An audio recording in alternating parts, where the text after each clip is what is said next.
Hi, Dougie Bird from Douglas Tackle World here for this weekend, the 2nd and 3rd of July with Stuart Grice. How you going, Stuart? Very well. How are you, Doug? Good, mate. We are going to talk fishing. All things fishing. Last weekend, best weekend we've had in 6 months. So good. Yes. And we both had Sunday off. It was even better. very well planned. That was very good, well planned. planned. Got some fish. We'll talk about that in a moment. Yeah.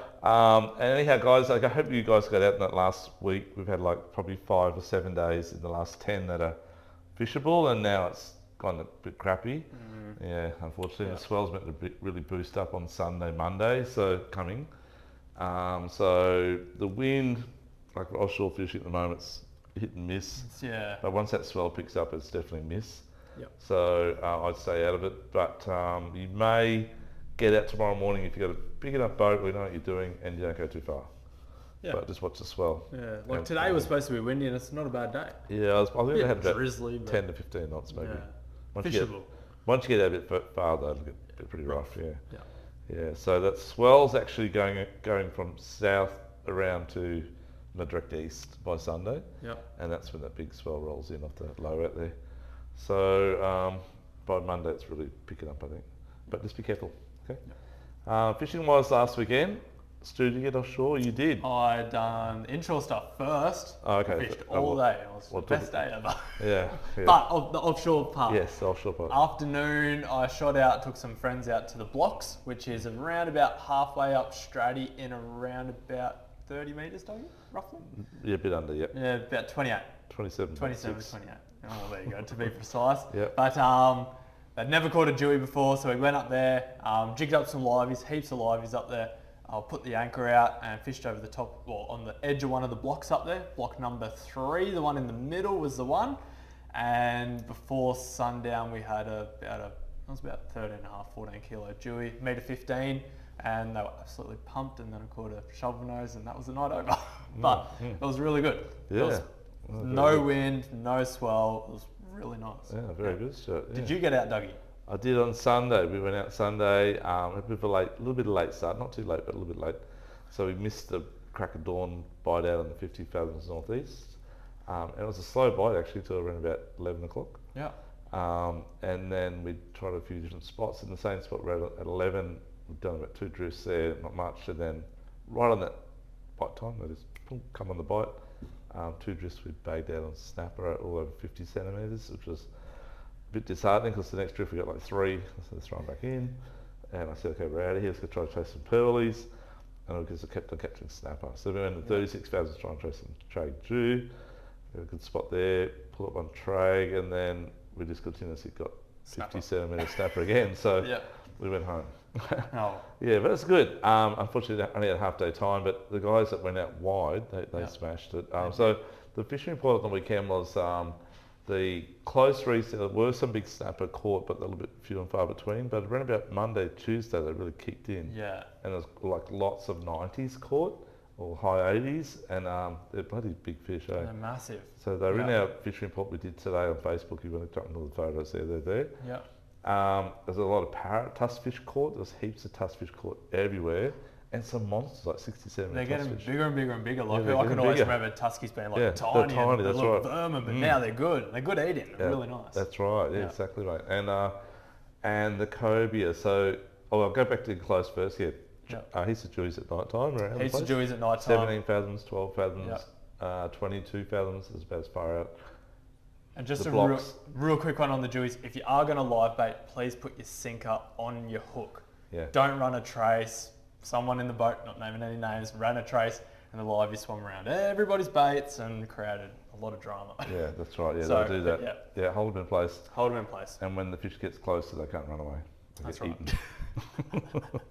and it stops them from tangling up running line. Yeah, they swim around. Your own line.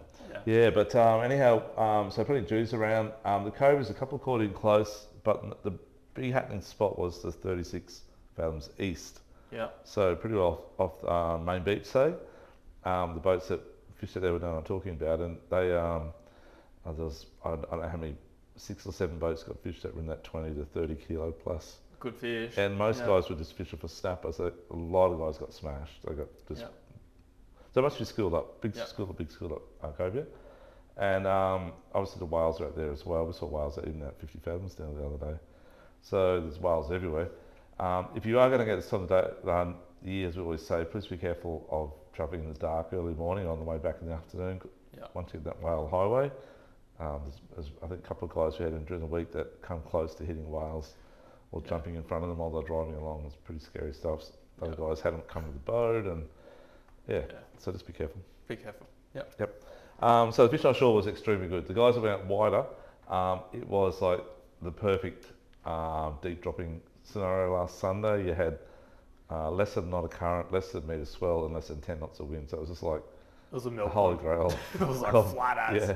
Yeah. And it enables a lot of guys to jig. So everyone's getting into this, deep jigging with big jigs. This one's only, I think, how heavy is it? 550. That was only 550, but we've got them down there to 880, I think, or 700 grams. But that's the sort of thing they're using. Yeah. And running double assist hooks both ends. And I know Casper and our mates Andrew and yep. Yes. Sorry, mate, can't remember. He's a really nice guy. Potts. Jim Potts. Yep. Jim Potts. Jimmy, nice. Yep. Jim took out Andrew, and those guys were in different boats, and they absolutely smashed it on jigs. They got like some of the guys got like 25, 30 kilo blue eye, especially Casper. Yeah.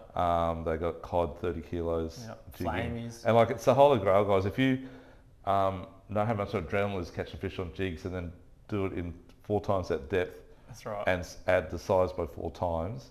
It's pretty You're going all right. It's pretty out there. Yep. And they're only using PE 2.5 or PE 3, which makes it even more fun. So they're using 50-pound braid, and catching 100-pound fish. Yeah, on a rod that looks like a noodle.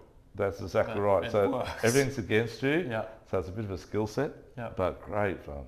Great fun. Okay, so the guys that use electrics, same deal. Flame snapper. My son was out. He went with on another boat, Jack, and they got quite a few flame snappers. They got some monster pearlies, heaps of ornate jobfish / snapper, we call them, and heaps of kingies and other stuff as well. So the fishing was extremely good the weekend. We just need more of that good weather, but I hope you don't have to wait another 6 months again for another week of weather. The marlin will win, the little blacks to be, and the dolphin fish. So that's about it up for offshore. They got spanning crabs on the weekend too. So a lot of spanning crabs. Yeah, big ones as well. Yep, straight out front and all the way down to Q1, 46 to 50 metres, 52 metres. Also northeast, a little bit in that 60 metre mark, northeast of Seaway, 55 to 60. It's quite deep. Seaway Stuart, as I always ask every week. Every week it's the same. Lots of jewies. There's been so many jewies on the north wall of Seaway. It's crazy. They're not massive fish, but I saw a couple of good ones though. There's been a fair few, over 75, so over legal length. But the majority of them are undersized. But good fun on plastics. If you want a live bait, pike's been the best by far. Just get them trolling small little hard bodies over the flats, like west of Wavebreak, that's it. That's the island. And troll over the wheat. And with those little pike lures, you need to move them a lot. So very erratic. And just have the boat just in gear, and you'll catch as many as you want. The other way to catch pike is go fish for flathead and you get pike. Yeah, that's right. So a few jewies around. I saw the customer got a brim 1.3 kilos in the Seaway this last weekend. Nearly a snapper. Yeah, 42 centimetres or something. It's good size. And heaps of flatties and stuff like that as well. And Taylor, Trevally. There's been heaps of bait in the Seaway. There's just more and more every week. And it's fishing really well, and that's a bit of white, just because everything's chasing that bait, and it's been really good. Still Mac tuna in the Seaway. Jumping pin's been the same too. So jumping pin hits a tailor, hits a bait. I think there's been some small Mac tuna in there as well. Haven't heard of any long tails the last couple of weeks. No. Flatties have been good at the entrance there. Plenty of whiting at the entrance as well in the bays there. Tail off the beach still. Casting, obviously it's winter, so you're going to be tailor everywhere. But that's right. Flatties up on, I think up on Goldbank. Oh, it's a bit shallow for Goldbank. Oh, no, it's Tank Bank, which is at Crusoe Island. So try Crusoe Bank. Mud clumps. Yeah, the mud clumps, and plenty of flatties around Tippler's Channel casting plastics. Stewie's got one of his favourites here. The little fantail shrimp from Powerbait. So there was a video that Dougie put up. He got, how many, Doug? I got 13 on one tail with that, until it finally died, because I put the hook in every angle I could around it until it finally just ripped apart. But that's pretty good innings, 13 on one tail. I got nine fish out of 11 casts, 7 in a row. It's pretty good. It's not too I bad. probably would have got 10 out of 11, but anyway, blah, blah.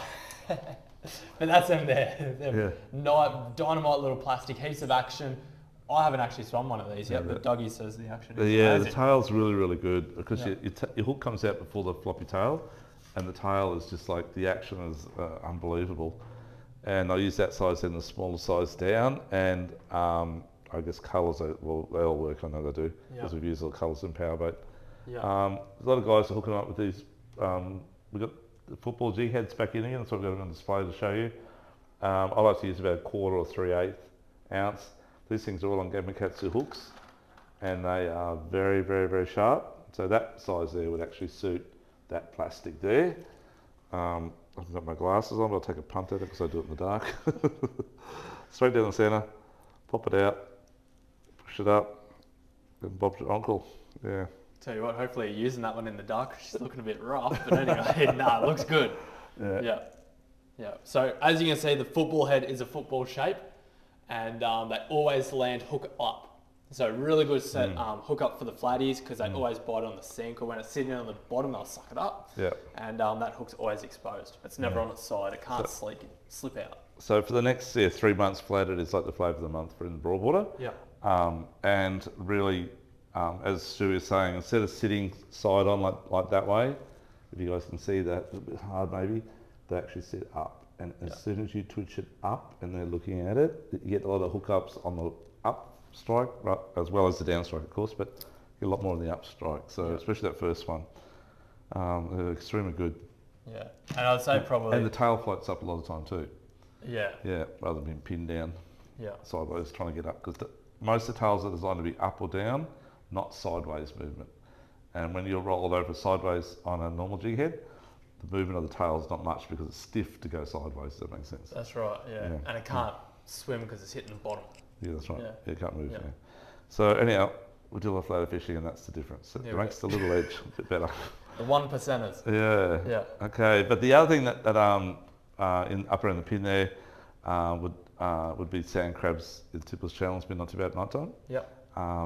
Just along where the greens start, along that edge there, up until you get to the entrance to head up to the bedroom. Yep. The whole area there's been really good. And the other thing is prawns. So like the water temperature is like 19 or 20 degrees. It's like 15 daytime, freezing cold. I've prawned for a long time. And the prawns, but I've never seen it like 30 years to be exact, but the prawns are thick. This week, bag out in an hour or two. They're quality size, and if you want to get there this weekend, this horrid weather, make sure you got a few raincoats on. You won't miss it, I don't think. And I'll be trying around sort of southeastern corner of Macleay, which is in front of the southern side of Lamb, amongst the boats there, or the salt works, so apparently they're there on the high or low tide. And also Jackson's Hole, which is the southwestern corner of Russell. So you got a perfect tide. You got low tide early and a run in, and the run in this year's been by far the best. It's been good, and high tide. So give that a shot. Back down the Broadwater here. Finally, the squid are back in. They're back in town. And I just happen to have my two favourite squid jigs, because we just got these back in today. How convenient. We sell lots of squid jigs, but these are getting up amongst my all-time favourites. Those two colours there in the exile they call it, Eggyzole, because Eggy means squid. That's right, in Japan. These two just smash it for me. They're the ones I'm casting all the time, and they're size 2.5. But and I had two floaters out, so I had, not two floaters, we call them floaters, but they're actually on the bottom. And you get squid, you just on the bottom while you're just drifting. So you cast the other one's working, the other two are sitting out there, and they just hook up. Okay, and a couple of colours I really like. I love like a red sort of foil, which is that one there. Okay, and that's the Shimano, and this one here is a Dio Emeraldus, and this colour is really, it's a super glow colour, it's sort of UV to the max, and it's called Glow Sexy Boil Prawn. It's not porn, prawn. It's prawn, that one there. And we had a colour that's similar to that last year. This has just come out, but I had a colour very similar to last year, and just absolutely did really well. It's actually very similar to that one in the Shimano. So it's one of my favourite type colours. So I reckon that's going to be an absolute go. And the name like that has to be go. Yeah. So there's a lot in a squid jig, isn't there, Doug? So warm jacket, it's a cloth that retains heat. There's rattles in some of them. Glow, UV, red foil, gold foil. But eventually you work out which is the best, and that's the one that your mate's catching the squid on, you're not. So you soon get that colour next time you go out. We had that problem all the time, but still he's always trying to replicate him. He's actually using the same lure, but it doesn't make a difference for him. Sorry, Stu. Cheap shots. Cheap shot on a Friday arvo, that's all right, mate. Stewie, flathead. Look, I've always... You hold your favourite colour, those two. Yeah, I know. The little natural colour vibes at the moment are smacking them. I fished the Broadwater last Sunday, and we got some garis. There's still heaps of garfish on. Me and my old man probably got 60 or 70 in like an hour and a half, 2 hours. So just every bait got one. And then I said, right, we've got 22 minutes. Because I know Doug always does this weird thing with time, so I've got to do the same. Time is yes. So 22 minutes, I said we either go home early or we flatty fish. And the bank looked perfect at crab, so I pulled up. And no electric, nothing, just drifted. And in 22 minutes, we got 6. And six flatties in 22 minutes. But mine were all legal. Oh, okay. I wasn't fishing in the kindergarten. I wasn't catching the little channel rats. But the better ones were on the vibes. Yeah. So I got a couple of 40-ish centimetre ones and then chucked a vibe on the first cast, got like 55. Yeah, the Samaki vibes guys are our biggest seller. I think they're the biggest seller in Australia than any of the soft vibes out there in the market, including brands that you all know. Yeah. They smash it. And I see Brad Smith was using them in Rang River this week, and they just like 12 big flathead adrift. Yeah. Big flatties. Yeah. But it's so easy, cast it out and just lift it a little bit. Or just stir it up, or just a little lift. And they just get smacked. They hit every time. And the hookup rate is 100% because they've got 2 hooks, they're sharp. That's right, you've got 6 hook points instead of 1. So you've got 6 times the chance. You can slow roll them, you can do anything, they just work. They work well, yeah. So get yourself into some little vibes. And the size I like to use the 80 or 85 it is. Yeah. And 100 mil sort of size. Yeah. The other thing too that's been doing really well, and my mate Tim was using these fellows on the weekend, and he got 40 flathead in a session and up to 75 centimetres, a lot of good stuff. These are hit shad from Storm, and they're like a little hollow belly type thing, but very natural colours. Very lifelike, and the water's been really clean, so... And the flathead I caught the other day, like every probably third flathead I caught spewed up little white bait looking very, very similar to that. And I think that's just why they work so well. Yeah. So give them a shot, they're really good. These ones here still not too bad. Little aggressors as well. When the bait's a little bit smaller, it's quite good. Run them on, like I say, a 1/8 jig head over the shallows. And they'll be all over it. Yeah. We had like clouds of white bait under the boat. There's heaps of bait. I'm going to take a cast next time trying to get some. I love eating, you guys at Chinese restaurant, the white bait and salt and pepper, so good. Deep fried. I'm going to try and get some and do my own recipe. I'll keep you posted on that one. Keep us posted on that one. Okay. If you're away a bit, I know that it didn't work out good and you're probably, I don't know, a bit crook in the guts. No. Or didn't get any. Yeah, that's all you didn't get. Maybe the back is making me feel funny. Anyway, mate, so what else has been happening? So in the Broadwater, a few sand crabs around. A few sandies. Yep. And the odd muddies still around the shortcut, Browns area. This time of year they're big, but not many. Getting back to those squid guys, the whole Western Channel, so from the marine at Runaway Bay on that western side all the way through nearly to the Gold Coast Bridge at Sundale, they are there. They are there. Okay, so just high tide, first day of the run out. That's the secret. Give that a shot. That's about it in the Broadwater, I think. That's about it, a few jacks, the odd jacks getting caught still. Yeah, a few jacks. Heaps of brim around the pontoons and rock bars and just about everywhere. And they're big this time of year, they're spawning. So. And the bigger flatties too, just have a go just trolling up in the canals this weekend. If it's going to be crappy weather, troll the canals, give that a shot. And okay, freshwater, real quick. Freshwater, haven't heard of a great deal. I think there's Bass Electric at Hinds this weekend? Or is that next weekend? I'm not sure. There is a comp on at Hinds in the next 2 weeks. I know a couple of old fellas from the club went out there during the weekend. They got like 40 something bass, but nothing really big. 43 or 46 was the biggest. Yeah. I haven't heard much else other than that. No. This time of year they do school up, so if you catch one, there's always going to be more in the area. Try trolling the deeper hard bodies. Till you find the school then. Till you find the school. Then you can cast them. and with something like that. So that's a little jig. So jigs have worked really well. Throw them out, let them hit the bottom, and a slow wind, about 6 winds up, and then let it sink back down. Yep. And they're all over it. So guys, this weekend, you have plenty to do. Yep. The weather's not the best. Put your jacket on, put your rain jacket on, put your beanie on, and get out there and have a shot. That's it. Yeah. Yep. And enjoy. Otherwise, rig up, get ready for your next trip out. And we've got all the gear here to help you rig up, and we can show you what to do. Okay, be safe out in the water, and don't forget to jump on our Facebook page, Doug Burt's Fishing Channel, and have a look. Oh, sorry, Doug Burt, that's the YouTube page, sorry. Doug Burt's Tackle World on the Facebook page, and follow our report from there. And good luck if you get there, and be safe. Thank you, bye-bye. Thanks.